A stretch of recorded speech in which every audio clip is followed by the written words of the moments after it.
ಬಂದಿರುವಂತಹದ್ದು two of sorts ಬಂದಿದೆ. ಕೆಲವೊಂದು indecision ಅಲ್ಲಿ ಇರುವಂತಹದ್ದು, ಯಾವುದೇ ರೀತಿಯ ಡಿಸಿಷನ್ ಅನ್ನ ಮಾಡಕ್ ಆಗ್ದಿರಾ ಅಥವಾ ಕೆಲವೊಂದು ಡಿಸಿಷನ್ ನ ಮಾಡ್ದಿರಾ ನೀವು ಸುಮ್ಮನೆ ಇರುವಂತಹದ್ದು ರೆಪ್ರೆಸೆಂಟ್ ಆಗ್ತಾ ಇದೆ ಬಾಟಮ್ ಆಫ್ ದ ಡಕ್ ಅಲ್ಲಿ.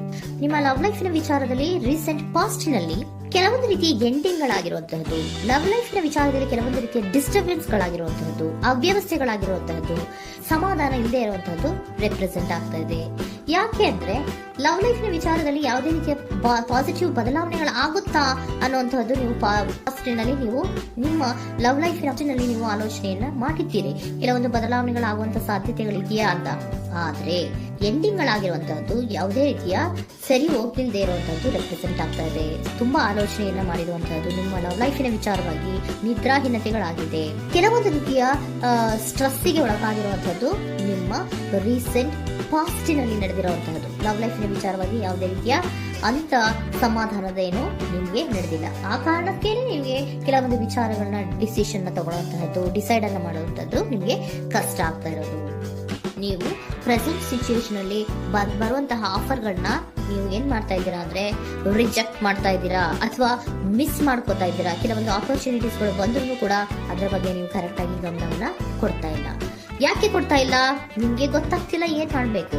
ಅದಕ್ಕೋಸ್ಕರ ನೀವ್ ಏನ್ ಮಾಡ್ತಿದ್ದೀರಾ, ಎಂಡಿಂಗ್ ಆದಂತಹ ಆಫರ್ಗಳಿರ್ಬೋದು ಅಥವಾ ಬೇರೆ ಯಾವುದೇ ಆಫರ್ಗಳಿರ್ಬೋದು ಬಂದ್ರೆ ಅದನ್ನ ನೀವು ಗಮನನೇ ಕೊಡದೇ ಇರುವಂತದ್ದು.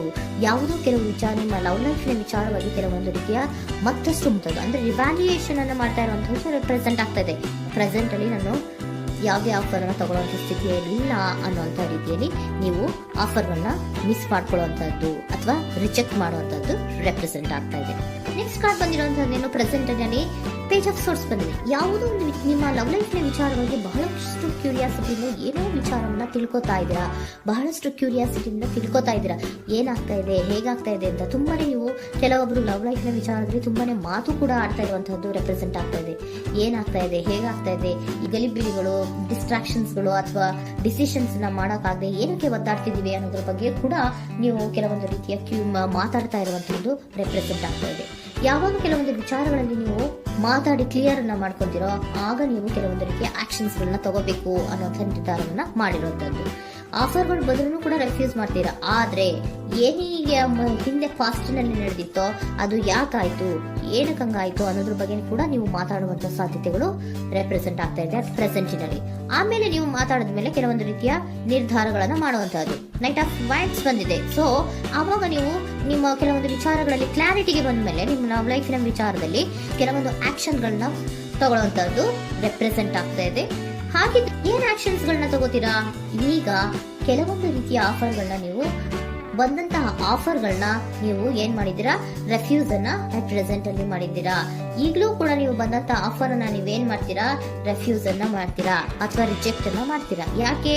ಸೆಕೆಂಡ್ ಕಾರ್ಡ್ ನಿಮ್ಗೆ ಇಮಿಡಿಯೇಟ್ ಫ್ಯೂಚರ್ ನಲ್ಲಿ ಸೆಕೆಂಡ್ ಕಾರ್ಡ್ ಬಂದಿರೋದು ಯಾವುದು, ಹಾರ್ಮೆಟ್ ಕಾರ್ಡ್ ಬಂದಿದೆ. ಸೊ ಲೋನ್ಲಿನೆಸ್ ಅನ್ನ ರೆಪ್ರೆಸೆಂಟ್ ಮಾಡುತ್ತೆ.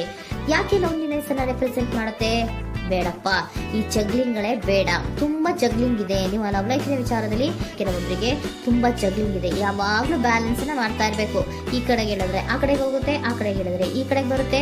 ಯಾವ ಕಡೆ ಅಂತ ಮಾಡೋದು ಅನ್ನುವಂತಹ ಆಲೋಚನೆಯನ್ನ ಮಾಡ್ತಾ ಇರುವಂತದ್ದು. ಸದ್ಯಕ್ಕೆ ಯಾವುದೇ ಆಫರ್ ಬೇಡ, ಸ್ವಲ್ಪ ಒಂಟಿಯಾಗಿರೋಣ ಅಂತ ನೀವು ಆಲೋಚನೆಯನ್ನ ಮಾಡ್ತಾ ಇರುವಂತದ್ದು ರೆಪ್ರೆಸೆಂಟ್ ಆಗ್ತಾ ಇದೆ. ಮತ್ತೆ ಕೆಲವೊಬ್ಬರಿಗೆ ಕೆಲವೊಂದು ರೀತಿಯ ಕ್ಯೂರಿಯಾಸಿಟಿಯಿಂದ ಏನಾಗ್ತಾ ಇದೆ ಅಂತ ವಿಷಯಗಳನ್ನ ತಿಳ್ಕೊಂಡ್ಮೇಲೆ ಕೆಲವೊಂದು ಆಕ್ಷನ್ಸ್ ಗಳನ್ನ ತಗೊಳ್ಳುವಂತದ್ದು ಕೂಡ ರೆಪ್ರೆಸೆಂಟ್ ಆಗ್ತಾ ಇದೆ. ಯಾವುದೇ ರೀತಿಯ ಭಯ ಇಲ್ಲದೆ ವಿಷಯಗಳನ್ನ ತಿಳ್ಕೊಂಡು ನೀವು ಆಫರ್ಗಳನ್ನ ಅಟ್ ಪ್ರೆಸೆಂಟ್ ಅಲ್ಲಿ ರೆಫ್ಯೂಸ್ ಮಾಡೋ ಸಾಧ್ಯತೆಗಳು ಕೂಡ ಕೆಲವೊಬ್ಬರಿಗೆ ರೆಪ್ರೆಸೆಂಟ್ ಆಗ್ತದೆ. ಯಾಕೆ ಆಫರ್ಗಳನ್ನ ರೆಫ್ಯೂಸ್ ಮಾಡ್ತೀರಾ? ನಿಮ್ಮ ಲವ್ ಲೈಫ್ ವಿಚಾರದಲ್ಲಿ ಬರೀ ಜಗ್ಲಿಂಗ್, ತುಂಬಾ ಬ್ಯಾಲೆನ್ಸ್ ಅನ್ನ ಮಾಡ್ಬೇಕು. ಯಾವ ಕಡೆ ಮಾಡ್ಬೇಕು, ಹೇಗ್ ಮಾಡ್ಬೇಕು ಗೊತ್ತಾಗದೇ ಇಲ್ಲ. ನೀವೇನ್ ಮಾಡ್ತೀರಾ, ಸ್ವಲ್ಪ ದಿನದ ಮಟ್ಟಿಗೆ ನಾನು ಲೋನ್ಲಿ ಆಗಿರ್ಬೇಕು ಅನ್ನೋದನ್ನ ಇಲ್ಲಿ ನಿಮ್ಗೆ ಲವ್ ಲೈಫ್ ನ ವಿಚಾರವಾಗಿ ರೆಪ್ರೆಸೆಂಟ್ ಆಗ್ತಾ ಇದೆ. ಈ ಎಲ್ಲಾ ಕನ್ಫ್ಯೂಷನ್ಸ್ ಇರೋದ್ರಿಂದಲೇ ನಿಮ್ಗೆ ಬಾಟಮ್ ಆಫ್ ದ ಡಕ್ ಬಂದಿರುವಂತದ್ದು ಟೂ ಆಫ್ ಸೋರ್ಟ್ಸ್ ಬಂದಿರುವಂತದ್ದು. ಸೊ ಇಂಡಿಸಿಷನ್ ಆಗ್ತಾ ಇರೋಂಥದ್ದು. ಏನ್ ಮಾಡ್ಬೇಕು ಗೊತ್ತಾಗಲ್ಲ.